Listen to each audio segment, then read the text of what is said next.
Hello बच्चों, let's see this question. This is statement based question जिसमें आपको दो स्टेटमेंट दी हुई है और उससे रिलेटेड यहाँ पर चार ऑप्शन दिए हुए हैं। आपको कोई सा एक ऑप्शन सिलेक्ट करना है। तो आइए पहले पढ़ते हैं अपनी statement one. Sri Lanka is island country few kilometre off the southern coast of Tamil Nadu.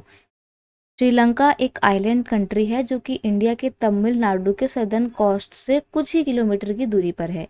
Next statement है, civil war in Sri Lanka ended in सन 2012।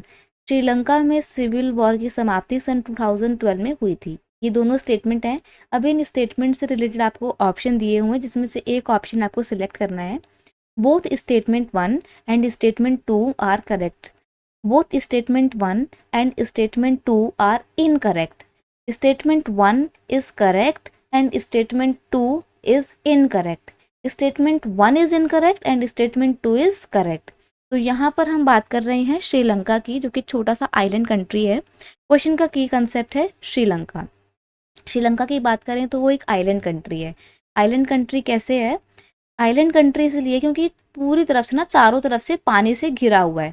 जब आप मैप देखोगे इंडिया का, तो इंडिया का मैप जब आप देखोगे तो आप इस तरीके से देखोगे वहाँ पे कि ये तमिलनाडु है और तमिलनाडु का जो सदर्न कोस्ट है वहाँ से सिर्फ कुछ किलोमीटर की दूरी पर ही श्रीलंका स्थित है और ये एक छोटा आइलैंड कंट्री है। तो उस हिसाब से हमारा स्टेटमेंट वन बिल्कुल सही है। अब श्रीलंका के अगर हम एथनिक कॉम्पोजिशन की बात करें तो ये एथनिक कॉम्पोजिशन बहुत ज़्यादा डाइवर्स है क्योंकि यहाँ पर बहुत डिफरेंट डिफरेंट कम्युनिटी के लोग रहते हैं। कैसे रहते हैं देखिए, श्रीलंका के अगर हम कम्युनिटीज़ की बात करें तो दो सोशल ग्रुप मेन है वहाँ पे। एक है सिन्हाला जो कि टोटल पॉपुलेशन का 74% है और एक है तमिल्स का ग्रुप। जो तमिल्स हैं वो तमिल टोटल पॉपुलेशन का 18% है। तमिल में भी सब डिवीजन है, एक इंडियन तमिल है जो कि टोटल पॉपुलेशन का 5% है और श्रीलंकन तमिल्स हैं जो टोटल पॉपुलेशन का 13% है। बाकी की जो पॉपुलेशन है वो क्रिश्चियंस की है। ठीक है।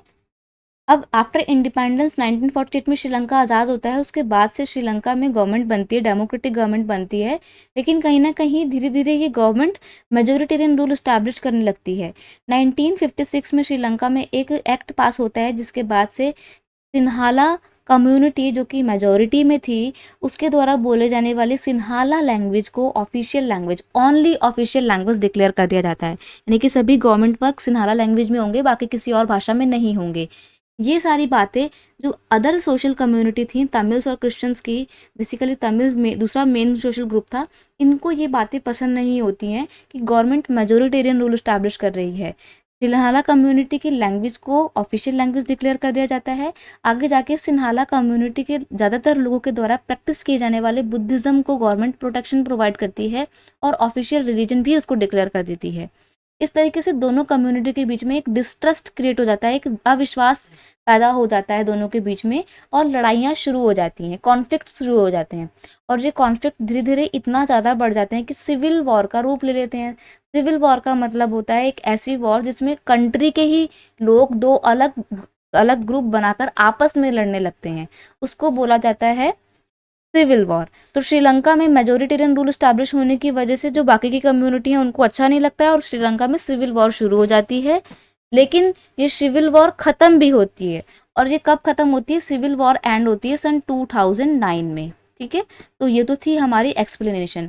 अब हम आते हैं दोबारा से अपने स्टेटमेंट्स पे। स्टेटमेंट बोलती थी कि पहली स्टेटमेंट थी कि श्रीलंका एक आइलैंड कंट्री है तमिलनाडु के पास में, वहाँ से कुछ किलोमीटर की दूरी पर है, तो ये बिल्कुल सही है। नेक्स्ट आपका स्टेटमेंट दिया हुआ है कि civil war in Sri Lanka ended in सन 2012। तो यहाँ पर ये स्टेटमेंट गलत हो गई क्योंकि अभी हमने जाना कि श्रीलंका में सिविल वॉर कब ख़त्म हुई थी? 2009 में ख़त्म हुई थी। सिविल वॉर एंड कब एंड हुई थी? सिविल वॉर 2009 में। तो इसलिए सन 2012 में जो ख़त्म होने की बात इस स्टेटमेंट में बोली है, ये इसको गलत कर देती है। स्टेटमेंट सेकंड आपकी गलत है। अब आते हैं हम अपने ऑप्शंस में। पहला ऑप्शन बोलता है कि both statement one and two are correct, दोनों सही हैं, तो ये गलत हो गया क्योंकि हमारी अभी ये गलत है। नेक्स्ट है बोथ स्टेटमेंट आर इनकरेक्ट, तो दोनों गलत तो नहीं है क्योंकि एक तो सही है। नेक्स्ट है statement one is correct and statement two is incorrect, तो ये ऑप्शन बिल्कुल सही है क्योंकि हमारी जो स्टेटमेंट वन है वो तो बिल्कुल सही है, स्टेटमेंट टू ही तो इनकरेक्ट है। That is why option C is your final answer. I hope you understood it well. Best of luck.